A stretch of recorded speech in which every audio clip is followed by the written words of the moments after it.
তো সিরিয়া নিয়ে আমাদের এত আগ্রহের কারণ কি? কারণ রাসূলুল্লাহ সাল্লাল্লাহু আলাইহি ওয়াসাল্লামের অসংখ্য হাদিস এবং অসংখ্য পবিত্র কোরআনের অসংখ্য আয়াত সিরিয়ার বরকত এবং রহমতের কথা উঠে এসেছে। সর্বপ্রথম কোরআনের একটি আয়াতের কথা আমরা বলি, সুবহানাল্লাযী আসরা বিআবদিহি লাইলাম মিনাল মাসজিদিল হারাম ইলাল মাসজিদিল আকসা আল্লাযী বারাকনা হাওলা।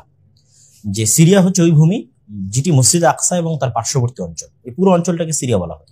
ফিলিস্তিনও সিরিয়ার অন্তর্ভুক্ত, লেবাননও সিরিয়ার অন্তর্ভুক্ত, জর্ডানও সিরিয়ার অন্তর্ভুক্ত, আজকের সিরিয়াও সিরিয়ার অন্তর্ভুক্ত, আজকের ইসরায়েলও সিরিয়ার অন্তর্ভুক্ত। আল্লাহ নবী যখন শাম শব্দটা উল্লেখ করবেন তখন পুরোটাই সিরিয়ার অন্তর্ভুক্ত। যেমন রাসূলুল্লাহ সাল্লাল্লাহু আলাইহি ওয়াসাল্লাম বলেছেন, আল্লাহুম্মা বারিক লানা ফি শামিনা, হে আল্লাহ আপনি আমাদের শাম, তিনি বলেছেন আমাদের শাম, হে আল্লাহ আপনি আমাদের শামে বরকত প্রদান করুন। এবং অসংখ্য হাদিসে রাসূলুল্লাহ সাল্লাল্লাহু আলাইহি ওয়াসাল্লাম ইঙ্গিত দিয়েছেন শামে দ্বীনের স্থায়ীকরণের বিষয়, যে লা তাযালু তাইফাতুম মিন উম্মতি যাহিরিনা আলাল হক, আমার উম্মতের একটা দল চিরদিন হকের উপর টিকে থাকবে, তাদের একটা অংশ চিরদিন শামে থাকবে।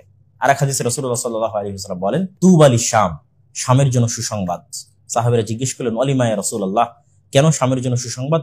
তখন রাসূলুল্লাহ সাল্লাল্লাহু আলাইহি ওয়াসাল্লাম বললেন যে আল্লাহ সুবহানাহু ওয়া তাআলার ফেরেশতারা বাসিতাতুন আজনিহাতাহা আলাইহা, আল্লাহ সুবহানাহু ওয়া তাআলার ফেরেশতারা তাদের রহমতের পাখা শামের উপর বিছিয়ে রাখেন।